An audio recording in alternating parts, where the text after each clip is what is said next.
Прывітанне ўсім слухачам і гледачам Еўрарадыё. Мы ў жывым эфіры. Сёння мы размаўляем пра ўнутраны турызм, пра каршэрынг, пра цікавыя месцы ў Беларусі і пра фэст самаізаляцыя ОФ, які нейкім дзіўным чынам усё гэта аб'яднаў. Усё па парадку распавядаю.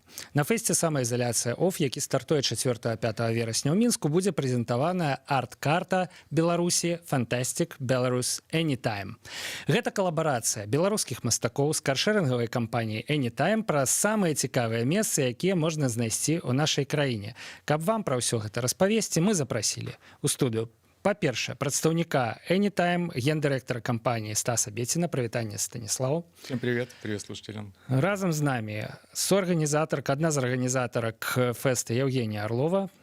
Привет. З прасторы МАФ, я так разумею, у якой ўсё гэта будзе адбывацца. Ну і галоўны чалавек, у прынцыпе, для сённяшняга эфіра, мастак Яўген Ковік, які адказвае за тое, што ж там будзе на гэтай карце Fantastic Belarus Anytime.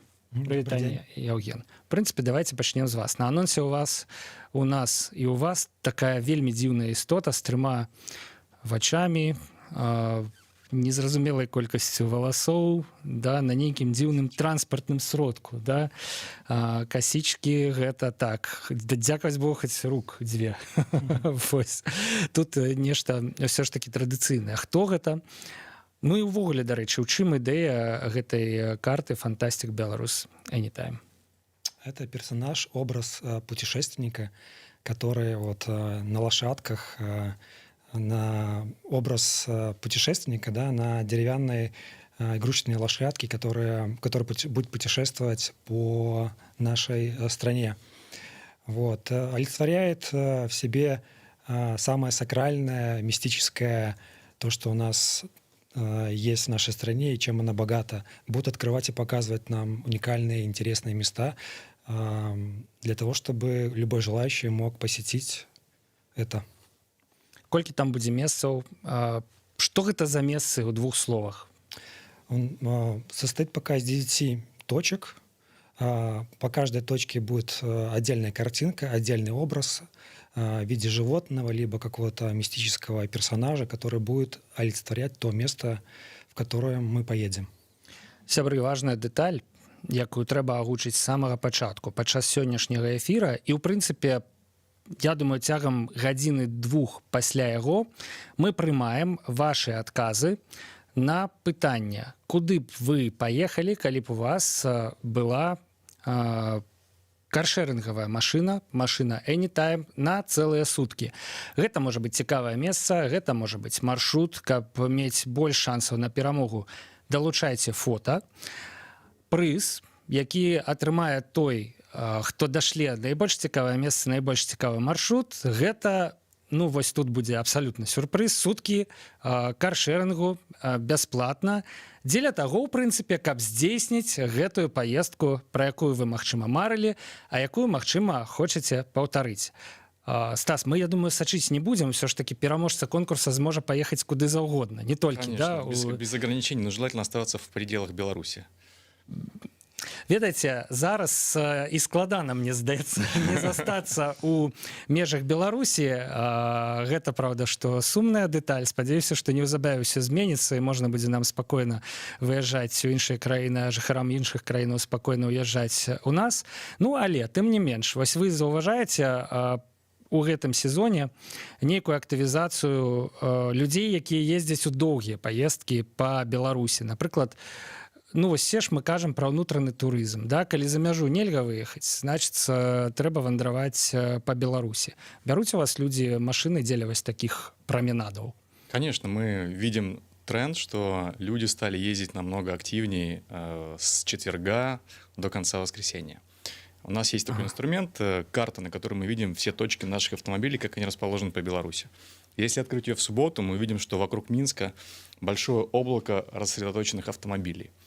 Мы сознательно продвигаем путешествия на наших автомобилях, потому что, во-первых, это суть нашего бизнеса, во-вторых, мы все понимаем ситуацию, в которой мы сейчас находимся, и вот, собственно, проект «Самоизоляция ОФ» является такой творческий апогей, да, нашего понимания себя в этой ситуации, и мы даем возможность найти какую-то творческую, культурную отдушину, получить впечатление. Мы видим, что впечатлений в Беларуси очень-очень много, потому что мест, интереса, их просто бесконечное количество. Мы уже делаем несколько таких интеграций.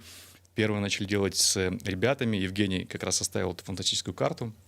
Мы видим, что количество таких мест, там, оно огромно. И это действительно богатая страна из-за того, что историческое наследие, культурное наследие, оно очень многослойное. И каждый может увидеть для себя то, что невозможно представить себе в других странах.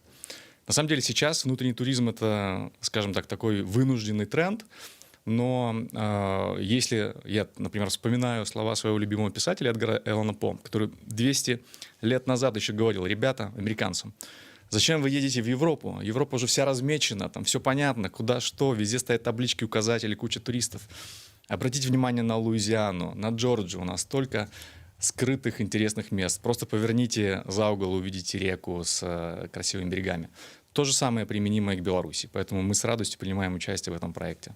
Про Беларусь мы кажам, што ўсё ж таки это маленькая краіна, вельмі часта даводзіцца чуць, да, такая маленькая краіна ў цэнтры Еўропы, хаця Беларусь у 5 разоў большая за Швейцарыю, наколькі я памятаю, напрыклад, іншую маленькую краіну ў іншым цэнтры Еўропы, так?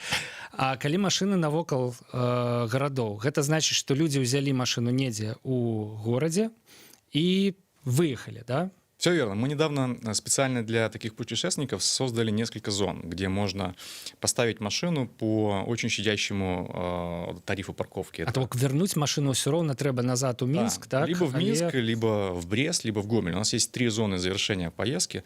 На самом деле добавилось еще Борисов и Жодино, города-сателлиты, да, и таких зон, в принципе, мы каждый период увеличиваем. Но есть еще зоны, где можно, скажем так, перехватывающие парковки, как бы их назвали в России, да, это место, где можно припарковаться за 1 копейку в минуту и насладиться всем великолепием вот предлагаемого маршрута. Как раз мы это делаем вот в рамках программы «Путешествуй с Anytime» с нашими коллегами из МАФ, с Евгением. Как раз ребята рисуют зоны, мы понимаем, что это за зона, и смотрим на карту, где было бы удобнее разместить эту парковочную зону, ее там размещаем, рисуем, и соответствующее уведомление делаем нашим клиентам.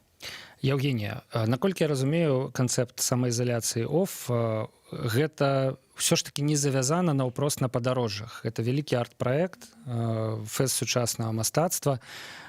Ну, як бы, канешне, разрыванне самаізаляцыі, выхад з самаізаляцыі, ён з падарожжамі так ці інакш звязаны, да? Але як утварылася гэта хімія з Anytime? Давайте вось спачатку менавіта пра гэты праект, да? Ну і нагадваю нашым слухачам і гледачам, што можна ў каментарыі дасылаць свае гісторыі. У прынцыпе, самае цікавае мы можам зачытаць падчас эфіру. У нас няма такіх абмежаванняў, як падчас выбараў, там нельга займацца агітацыяй, да? Вось, можам і прачытаць. Вось.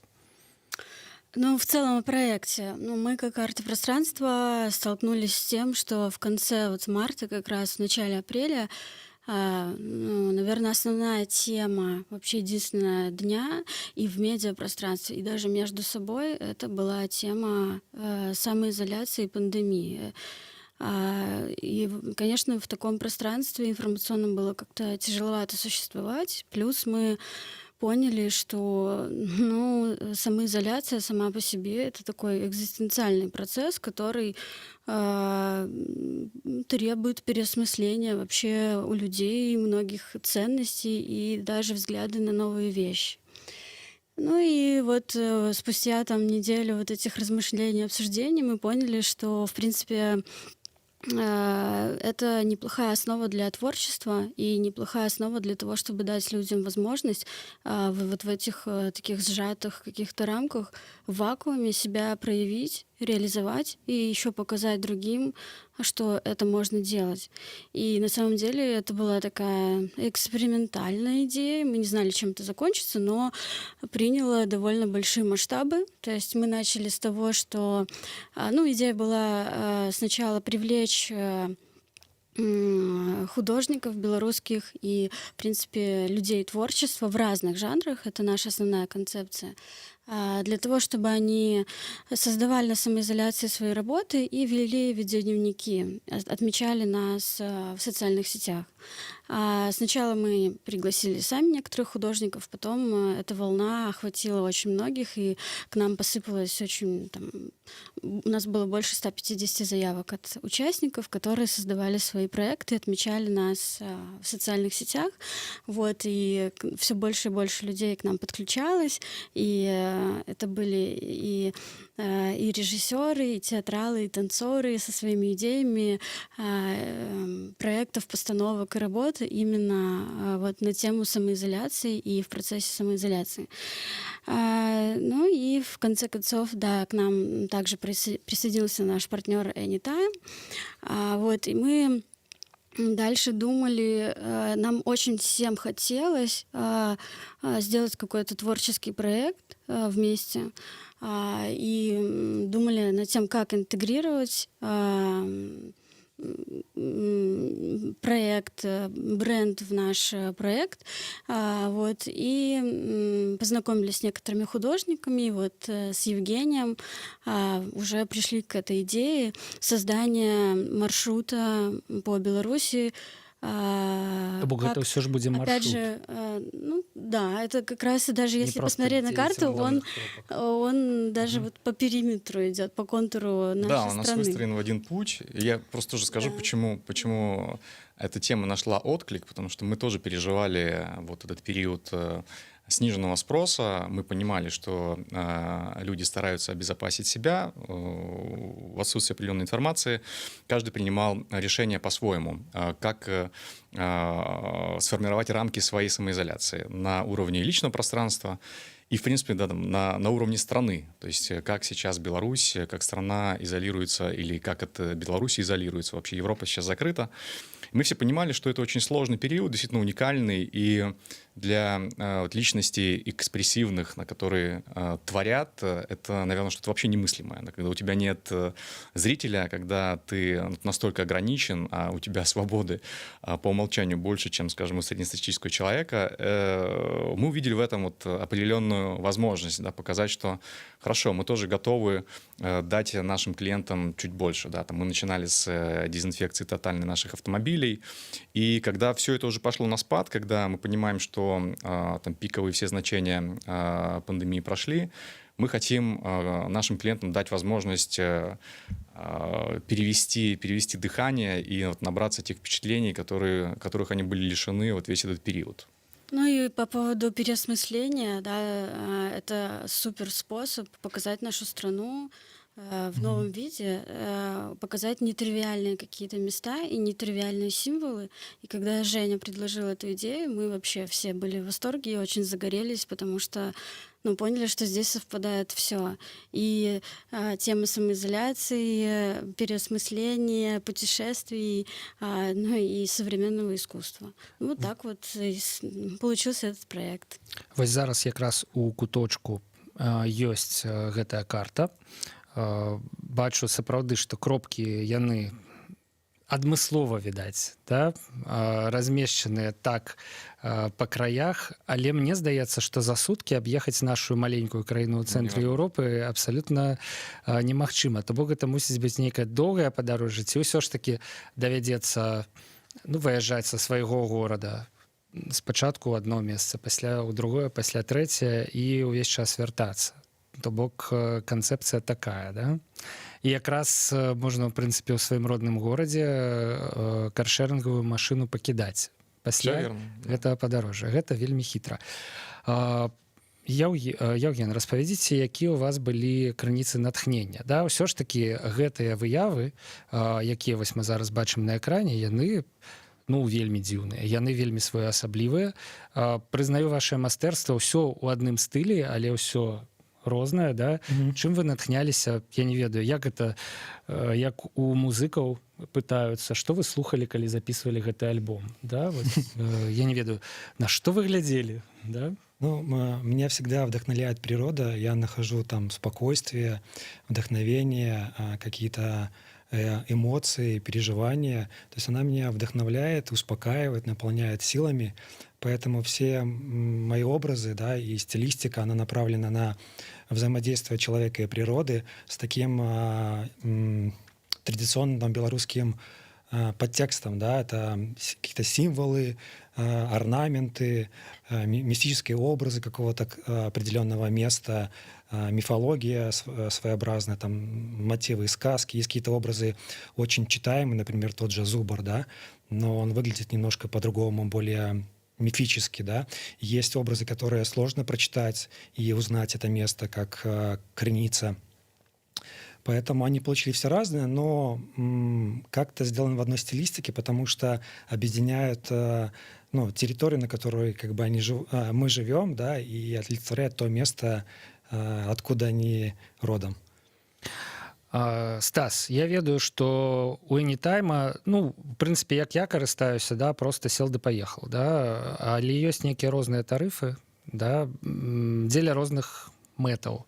Вось, напрыклад, взяць і з'ездзіць з Мінска на самы заходні край Беларусі, там, дзе ёсць дзве кропкі, недзе пад Брэстам і недзе пад Гродна, так? Якім тарыфам скарыстацца больш выгадна дзеля гэтага, да, каб, ну, тыя, хто не выйграюць у нас сёння суткі бясплатнага каршеринга, змаглі гэта зрабіць як мага выгадней для сябе.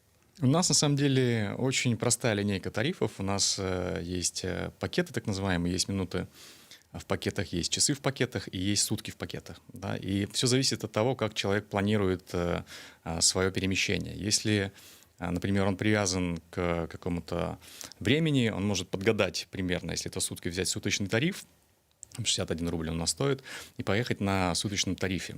В суточный тариф включено определенное количество километров, 55. Да, и, соответственно, если есть перепробег, то нужно будет еще заплатить и за перепробег. Почему? Потому что в нашей себестоимости основная расходная статья – это топливо. Таким образом, мы рассчитываем минимальную доходность по всем нашим тарифам из норм расхода топлива. Если же это не супердальняя поездка, то можно брать смело минутные пакеты, например. Мы рекомендуем вот сейчас посещать места такие, как Вилейское водохранилище, Несвиж, то мы рекомендуем брать 40-минутный пакет, который стоит у нас 7 рублей 20 копеек, по-моему, и доехать на нем. Да, то есть там чуть-чуть получается больше по времени, но как только он истекает, у нас переходит тарификация на минутную, то есть 35 копеек минута. Это получается самый оптимальный по стоимости вариант. Поэтому если кто-то планирует пользоваться нашим сервисом, мы надеемся, что после эфира будут еще такие пользователи, можно просто открыть, посмотреть наши тарифы и сопоставить как бы свое ожидание от поездки. Например, я еду туда на 2 суток, либо я еду туда только на день, и взять подходящий тариф. То есть, если это короткая поездка в течение дня, вот я, например, ездил на прошлой неделе в Несвиж. Я взял 40 минут, доехал, припарковался в специальной зоне и обратно поехал тоже на тарифе 40 минут. У меня это вышло все там, за 58 рублей, по-моему. Ну, у мяне такое пытанне, мне здаецца, важнае арганізацыйнае, а калі ты паркуешься ў спецыяльнай зоне, то ніхто іншы не можа забраць гэтую машину. Потому что коли... Нет, во-первых, да, потому что эта зона, она не предполагает завершение аренды. Она предполагает перевод автомобиля в режим парковки. Когда машина в режиме парковки, она недоступна другому пользователю. Ну, не будет такой ситуации, когда я доехал до Несвижа, поставил машину. Ну, только если не найдется какой-то проказник, да, который решит вот, устроить такой небольшой шоковый кейс. Да. Но так, конечно же, это невозможно. Да, то есть человек не сможет забронировать автомобиль. Евгения, распавядзіце, калі ласка, пра арт-аб'екты, якія падрыхтаваныя для самаізаляцыі ОФ. Ну, то бок, я ў апісанні бачу, што там больш за 70 мастакоў, больш за 180 аб'ектаў. А што гэта? Заяўлена, што гэта фэст сучаснага мастацтва, да? Да. Што гэта збольшага? Гэта карціны, гэта інсталяцыі, нейкія перформансы? Як это будет увогуле? Да, правда, мы в организовано? конечном счете отобрали 75 участников проекта, и 184 работы у нас получилось. Это не считая перформансов, видео-арта. Бок відэа-арт і Также перформансы асобна, тое, што Да. звязана з рухам і Да. канкрэтным месцам. То, что включает в себя 184 работы, это визуальные какие-то арт-объекты, скульптуры, которые никто еще не видел и были созданы специально для этого проекта. И их можно будет увидеть только с 4 сентября. Руководствовались мы в выборе художников, наверное, именно тем, чтобы это было современное искусство, чтобы оно было смелое, наверное, чтобы оно было какое-то даже, возможно, из ряда вон выходящее или выходящее там за рамки холста или какие-то необычные формы, но чтобы это действительно можно было назвать современным. А хто тыя мастакі, якія ўдзельнічалі? Гэта вядомыя людзі? Мы, скажу сразу, так как это такой был эксперимент для нас, там участвуют и молодые художники, совсем молодые, и, в принципе, статусные художники, которые известны в Беларуси. Вот мы планируем со многими из них работать после проекта. Наш сам МАФ — это международный проект. Мы планируем сотрудничать с нашими партнерами с Кубы и из Бельгии. Возможно, отправим туда какие-то работы. Вот. Ну, вось неяк так, да? То бок, у прынцыпе, усяго патроху ёсць вядомыя мастакі, ёсць і нехта, хто там... Но мы были в этом экспериментуя, проекте починая. довольно демократичными, при этом для нас это было довольно тоже смелое решение, потому что мы сами до конца дедлайна не видели работы. Мы увидели работы, естественно, так как они создавались специально для этого проекта, только при приеме их. То, что мы увидели, и нас очень сильно впечатлило в хорошем плане, и даже впечатлило нашу комиссию, которую мы создали именно владельцами нашей галереи, которые приезжали к нам из Бельгии.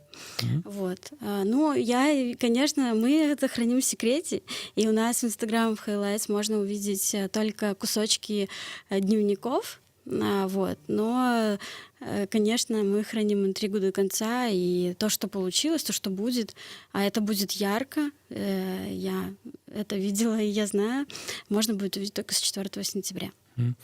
Прыйшла чыста беларуская гісторыя ў каментары. З'ездзіў бы да цесця за бульбай увосень, бо у мой кардебалет шмат мяхоў не ўлезе. Я так разумею, што меўся на ўвазе кабрыялет найхутчэй. Мне здаецца, што ў кабрыялет якраз можна, карацей, замест пасажыраў з горкай загрузіцца і паехаць, і ўсе будуць зайздросціць, канешне. Хто гэта пабачыць, глядзіце, колькі бульбы. Как в сельской местности сено перевозили. Да. Ну і дагэтуль найхутчэй перавозяць, да. Мы чакаем вашай гісторыі. Я не ведаю, у прынцыпе, можна, канешне, суткі каршэрынга аддаць і гэтай гісторыі, але ўсё ж такі умова не выкананая, трэба нейкае месца, магчыма, фота, хаця б маршрут да гэтага бульбянога поля і яго фота, да, ўжо паспрабуйце так, да. Яўген, а ваш унёсак у самаізаляцыю ОФ, ён заключаецца чыста ў карце, гэта, якую мы абмяркоўваем, ці вы прынялі ўдзел з яшчэ якім-небудзь аб'ектам? Ну, этот проект с картой и путешествием по Беларуси появился уже потом. Вот. Я сделал там серию работ. И, Можно, до речі, зараз признаваться? Ці гэта Нет, я не буду. Трымаецца? Ага. Мы можем рассказывать, но не мы ведаем, что показывать. Евген удзельнічае, да? Да, конечно. Ну, кто участвует, известно. Это можно отследить в нашей ленте. Неведомо, что яны будуць показывать. А что они будут показывать, неизвестно еще. Ну ладно. Ну, такие мероприятия, да, помогают, во-первых, как для меня, да, создать что-то новое. Вот, создать это, опять же. Вот. Я сделал там несколько работ, хотелось же больше вложить силы и времени, но по своему времени, занятости не вложился так, как я хотел. Вот. И присутствует несколько работ. Будет еще, они будут вписаны в стену, где я ношу рисунок, и оно будет закончено к выставке, и вся общая картинка моего мира, да, будет представлена, на открытие выставки. Плюс дополнением стала вот карта и вот новый проект с Anytime. То есть это тоже большой плюс. Я благодарен то, что пригласили меня поучаствовать в этом проекте. Вот опять же создать что-то новое и интересное, уникальное для меня, для Беларуси, я думаю, для всех. Рацей, у Евгена там нечто глобальное, не просто некая декоративно-прикладная штучка. Нет, я думаю, все очень просто, но... Связано с картиной мира. Ну да, в каждом произведении, да, присутствует что-то мистическое и какой-то внутренний посыл самого автора. Поэтому уникальный мир каждого из художников. Стас, крыху не па тэме. Ну, але вось мы беларуская радыёстанцыя, я патлумачу гэтае пытанне, у нас шмат беларускамоўнай аўдыторыі і у каментарах людзі пішуць пра сувязі Anytime з расійскім бізнесам. Маўляў, ну, гэта подозрона. Я, в принципе, и Это не ранее... секрет, на самом деле, да, мы подразделение, скажем так, зарубежный бизнес компании Делимобиль. Это один из крупнейших операторов каршеринга в мире. И мы работаем под брендом Anytime. Под этим же брендом мы работаем в Казахстане и в Чехии. Ну, у людей крыху рвется у головах российский бизнес и карта Беларусі і падарожжа па Беларусі. Вось гэтая тэма не змяшчаецца. Почему нет? Ну, мы локальная компания, да, то есть понятное дело, что корни у нас российские и акционеры у нас итальянские, но мы привыкли жить тем миром, в котором мы находимся. В Беларуси мы живем именно Беларусью. И если мы говорим про путешествия, то понятное дело, что это исключительно путешествие по Беларуси. Если это чаяние клиентов, то это чаяние белорусов. Если это удобство, то это удобство, исходя из предпочтений наших пользователей здесь. Понятное дело, что у нас есть какие-то платформенные решения, которые там произведены в той же России, мы их используем здесь. Нам это помогает делать качественный сервис. Но все остальное, оно имеет абсолютно локальную специфику, и мы, конечно же, слушаем в первую очередь наших пользователей здесь. Ну, спадзяюся, што шчыра мы паступілі з нашымі слухачамі і гледачамі, вы пісалі каментары, мы задалі пытанне, Станіслав на гэтае пытанне адказаў. Тут, у прынцыпе, гісторыя падобная крыху на Еўрарадыё. Мы польская радыёстанцыя з карпунктам у Мінску, але ўсе нашы супрацоўнікі беларусы, і мы, у прынцыпе, лічым сябе абсалютна беларускім сродкам масавай інфармацыі. Дакладна так жа, мне здаецца, толькі з іншага боку гісторыя з Anytime. Вось гэтая карта, да, яна ўжо зараз існуе ў нейкім закончаным выглядзе. 9 кропак і ўсё, ну, прынамсі, на гэты час. Да? Ці ёсць план, гэта будзе нейкі інтэрактыўны праект, да? Дапрацоўваць, дамалёўваць, як тут ёсць гэта? Я не ведаю нават, хто з 3 удзельнікаў размовы, Вообще была такая идея добавить какую-то еще одну точку от наших подписчиков и комментаторов, среди тех, кто выиграет и кто предложит очень интересное место, которого еще нет на карте. Сябры, ну, не просто мы, значит, разыгрываем сутки бесплатного каршеринга, а яшчэ і такую гісторыю, я так разумею, Яўген, вас абавяжуць проиллюстровать. Да, я с удовольствием это место, якога мы пакуль што не ведаем. Да, может быть, мне удастся съездить. В некоторых местах я побывал, а в некоторых я делал картинки по своим каким-то впечатлениям, по картинкам, фотографиям, которые я видел в интернете. Но если мне удастся еще попасть в это место, это будет большой такой помощью, да, подсказкой для того, чтобы создать что-то, ну, интересные персонажи этого места. Поэтому с удовольствием сделаю, добавим. И, в принципе, в дальнейшем, да, у нас мест в Беларуси очень много, поэтому, я думаю, проект это может развивать и дополнять. Только успевай рисовать. Супер. 10-ю кропку на гэтай карце мы можем дамаляваць самі, сябры. У нас насамрэч застаецца зусім не шмат часу. Я памятаю, вы перад эфірам казалі: о, 35 хвілінаў, господи, пра што мы будзем размаўляць. Засталося 2 хвіліны. Пытанне да Яўгеніі і да Стаса. Самаізаляцыя оф. Да?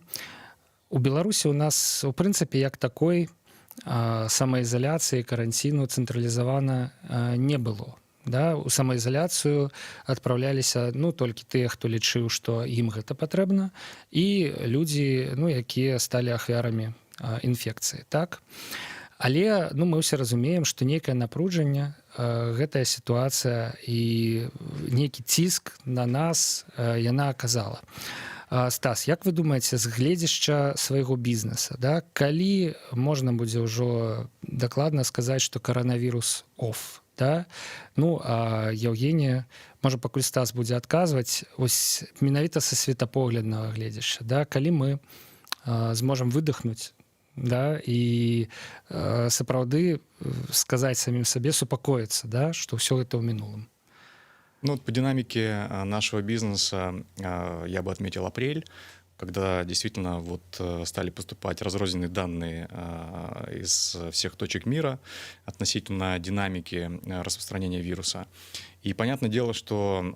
Пробачьте, я перебью. У красавіку все пошло, ну, да, вниз. В апреле да? у нас действительно загрузка, как мы называем, автомобилей упала, потому что многие компании самоорганизовались, они перевели людей на дистанционную работу, и, ну, скажем так, спектр транспортных задач, которые мы призваны помогать решать, он существенно сократился. Люди перестали ездить в офис, из офиса домой, и мы это увидели. В мае уже стали мы отыгрывать, да, то есть люди потихонечку пережили уже вот это время, договорились там с собой, договорились со своими друзьями, с работодателями, и загрузка транспорта увеличилась. Сейчас в июне и в июле, ну, можно сказать, мы работаем практически на полную мощность.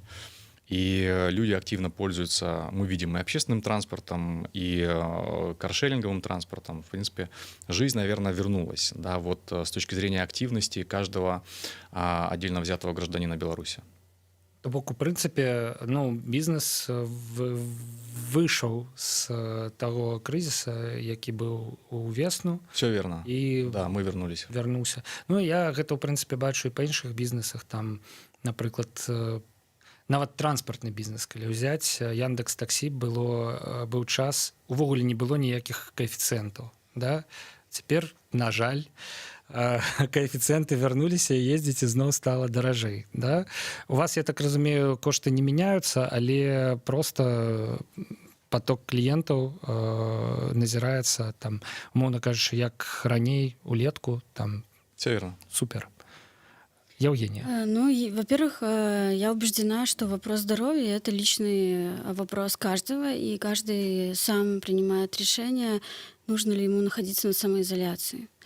Вот. Ну, в целом, да, мы изначально и планировали, что открытие выставки будет как ознаменование конца самоизоляции и выхода на улицу, в офлайн, чтобы увидеть что-то в этом мире. И, конечно, мы долго, вообще, когда запустили проект был без даты. Мы долгое время вообще не озвучивали никаких дат, когда состоится фестиваль.